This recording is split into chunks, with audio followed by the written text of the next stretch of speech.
Hello and welcome to the first of two IG Lives today. I'm so excited to be talking to Jasminne Paulino. She is the author of The Extraordinary Orbit of Alex Ramirez, which is a middle grade novel featuring a neurodivergent boy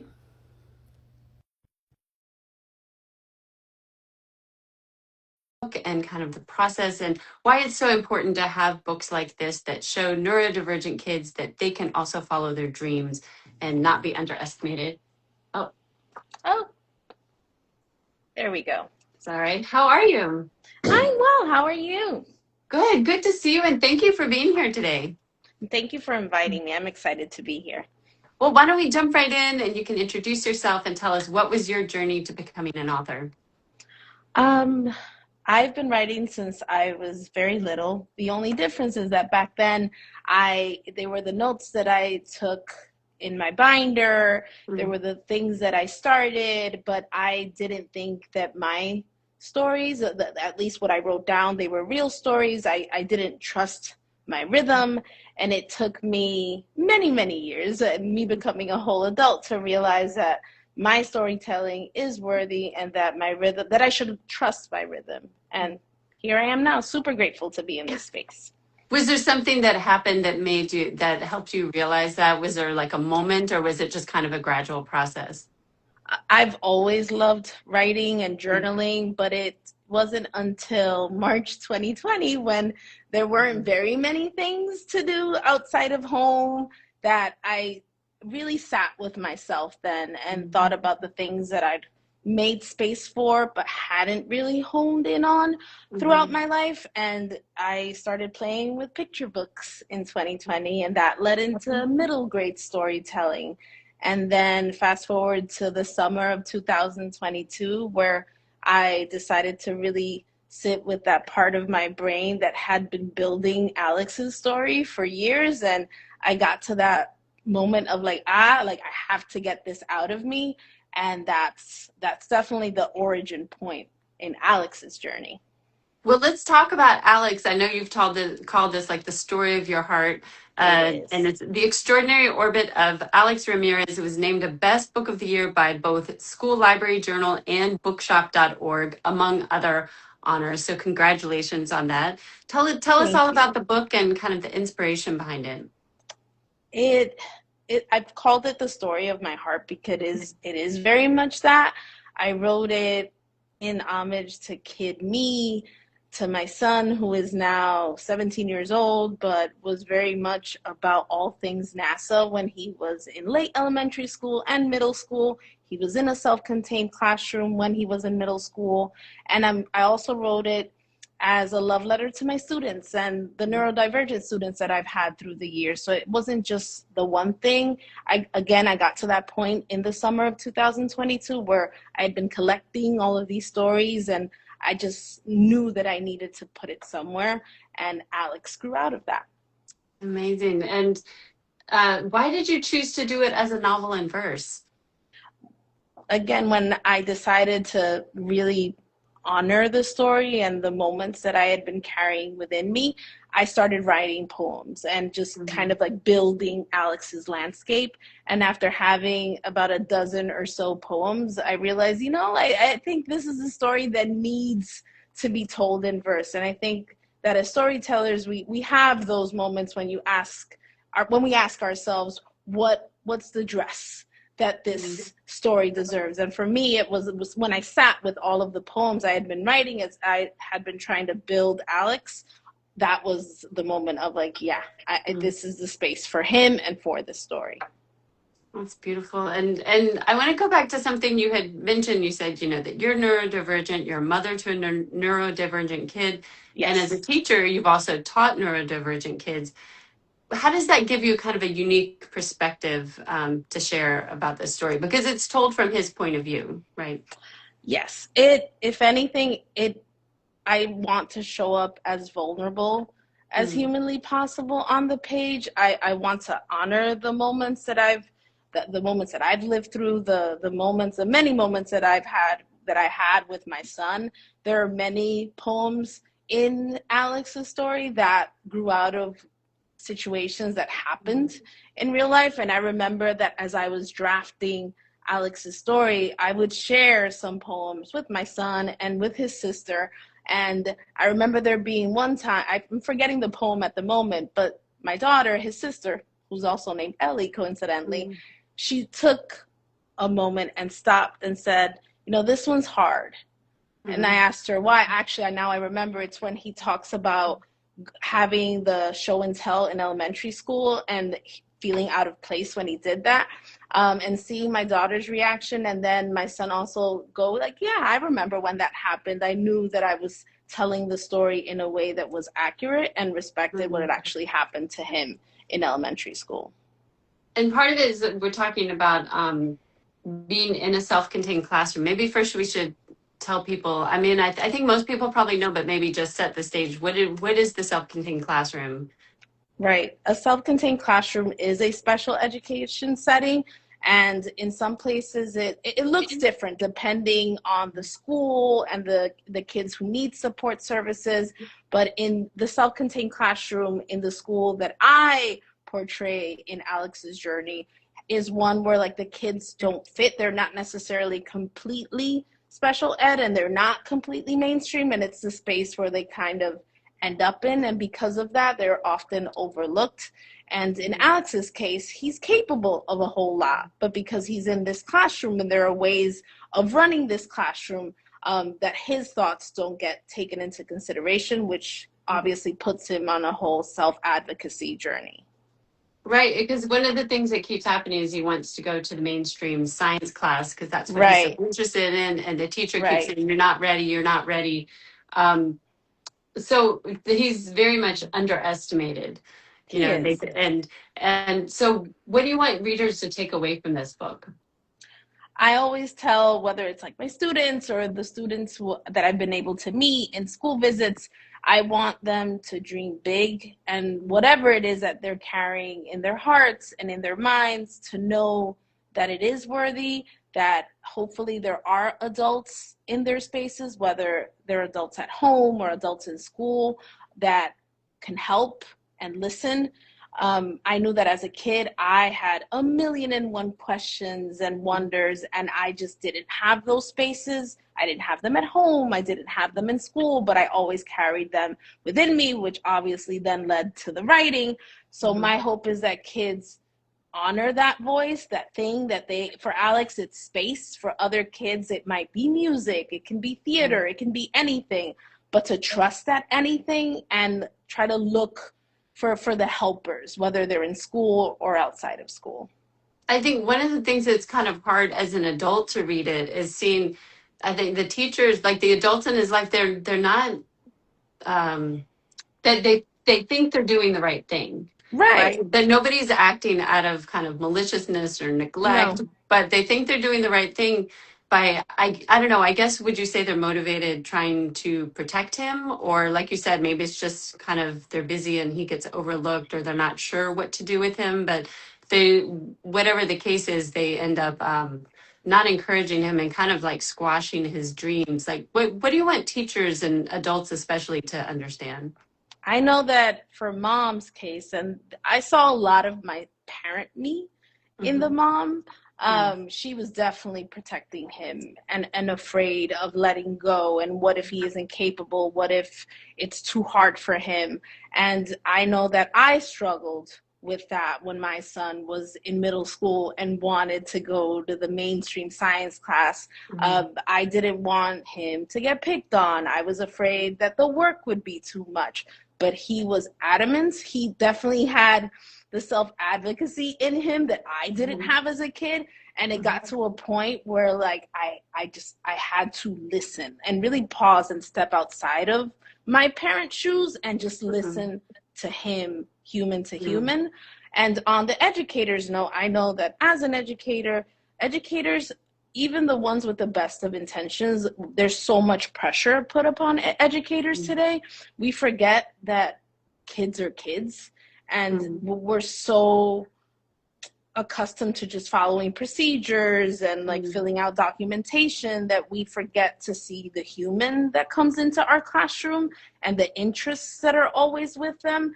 So, and for me, especially as an educator, I always try to look for those moments when kids, they're carrying those big feelings or saying Mm-hmm. things out of the norm, because there's always an opportunity there to see the kid, to see the human for who they are. And that just gets lost in the shuffle of everydayness. Right. No, that makes sense. And it's interesting because like you say, he's on a self-advocacy journey. And Yes. a lot of kids, that's very difficult, especially if they don't have those encouraging adults in their lives.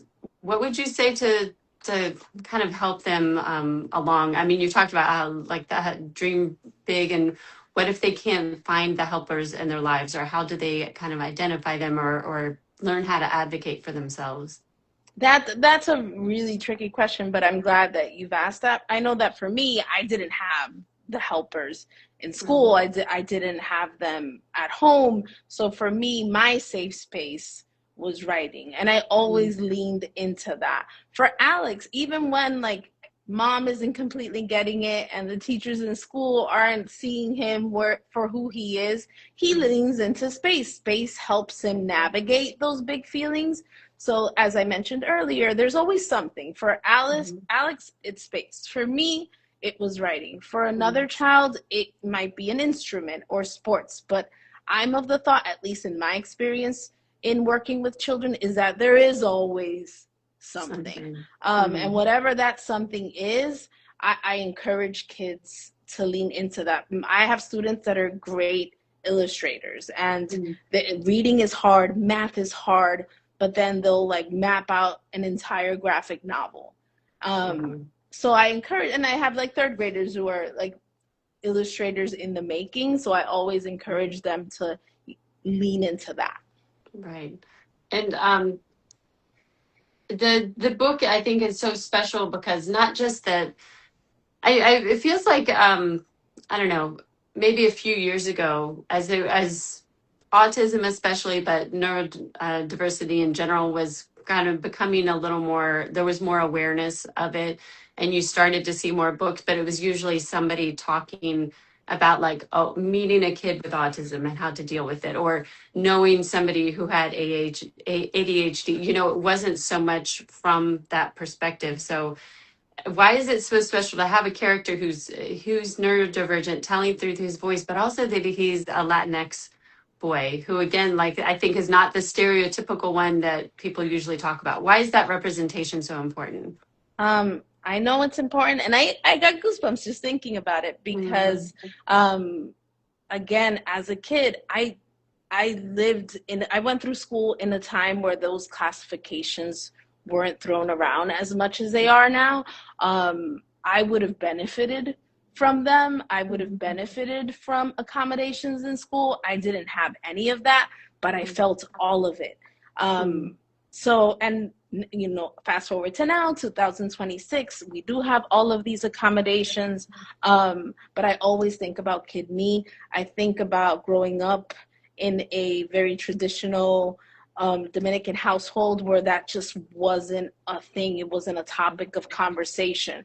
And I know that these kids are out there. They were out there they've always been a part of the human experience. Right. So to have that live in a story, when I carried it so much, and I know that I craved it as a child, I wanted stories and characters that looked like me.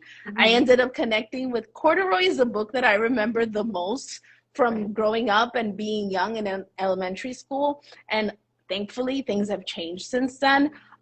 But I wanted to carve out a space for someone, a code switcher such as myself, someone who is neurodivergent like myself, because I know that hasn't been the case in books for a very long time. Yeah, I was so excited when I came across your book because, like you said, I don't think I've read a story like this before. Was that difficult when you were pitching the idea? Did you get a lot of pushback from it, or no? I wasn't.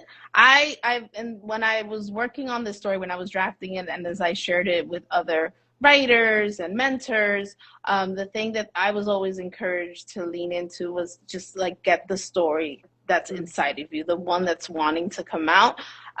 So I was never trying to like build the thing that would sell. I wrote the story, I drafted and revised until I felt that the story was, that I got it to like the best place where I could get it to. And then if it landed somewhere, it would. And if it didn't, that's okay too. But I will always honor the storyteller inside of me. And if anything happens after that, then great. But I'm a storyteller first. And the books and publishing, you know, that has its own life cycle. Do your students know that you've written a book? They do.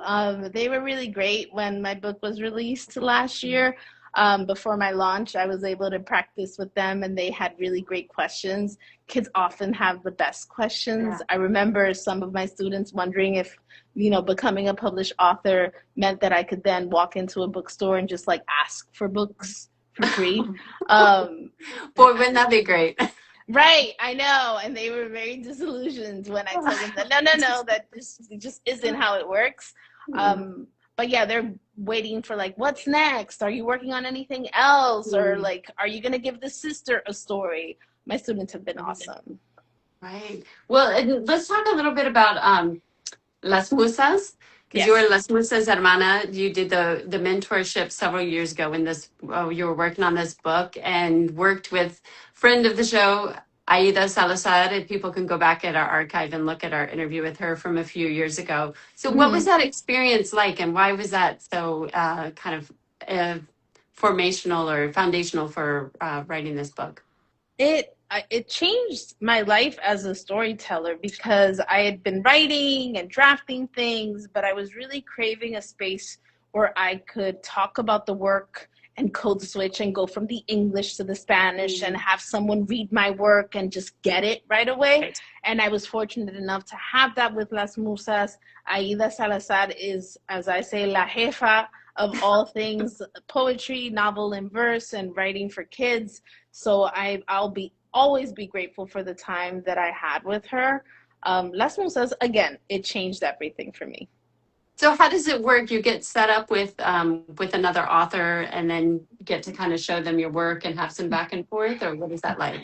Yes, we worked for 6 months. I worked on actually the beginnings of Alex, when I was just kind of like, should I don't know.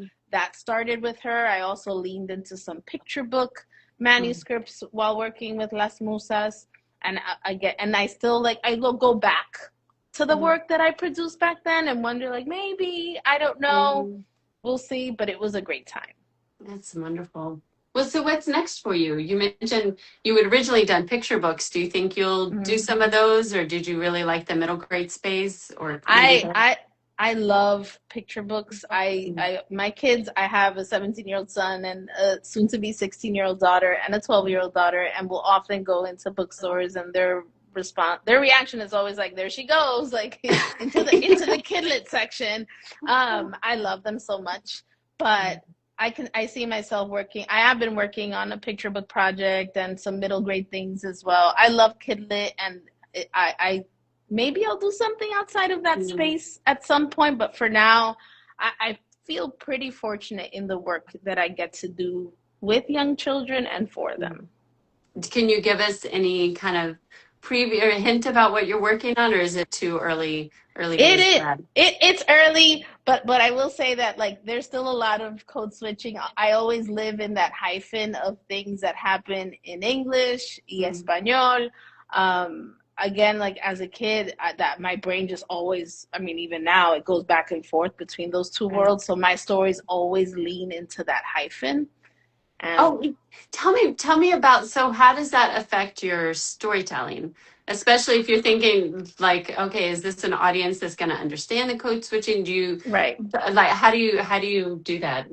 I remember this was like very early on into me, like really sitting with the writing. I had a mentor, because at the time I would include the Spanish and then, or like put it in italics, or like give the English translation right away. And that mentor said, don't hold my hand. Let me feel the discomfort. I'll let you know if I don't get it. And this was like, he is not a native speaker or like a little proficient. And that felt like a permission. And I haven't forgotten that since, where like I always remember who it's for. I'll remind myself who it's for. It's for kid me, it's for kids like me. And everyone else, they can ask questions. And what I've experienced as I've gone into schools is that they get it. Like they get the context. I've done my job as the writer, where like I've built out a world that feels authentic and genuine. So even if there are words in isolation that kids don't get, if you look at everything, they're like, wait a second, does this mean? I had a visit last week where I read aloud and I said, no sé por qué. And I had a student raise his hand and he was like, wait, does that mean I don't know why? And I said, yes. And you could see it in his face where he was probably like, oh yeah, I got it. Yeah. I love that. That's great. And that's good advice for, I think, for other writers, because that must be a question that comes up a lot, is like, oh, how much do I have to keep in mind the audience, and how much because you're writing for audiences that have kind of varying degrees of understanding how to kind of land that. Yeah, no, I remember who it's for. And then everything else is everything else. And when there are questions, I will always answer them. But I think, at least for me, in my storytelling, whether it's a picture book or a middle grade book, I try to honor the story and not get overly concerned about how it'll land when it gets to XYZ reader. I love it. Well, thank you so much for joining us today. This is so much fun to talk with you. Like I said, I mean, I kind of sought you out because I just love the book so much. And so it's really fun to get to talk with you about it.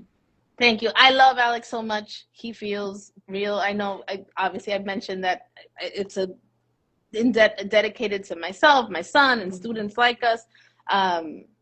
But he does feel like a real kid, to the point that even with the Artemis 2 launch that we just had, I kept thinking like, oh my goodness, Alex would love this. Or I'll be in a bookstore and like find a book on space and think like, ooh, this would be the kind of thing that he would pick up. But thank you for having me.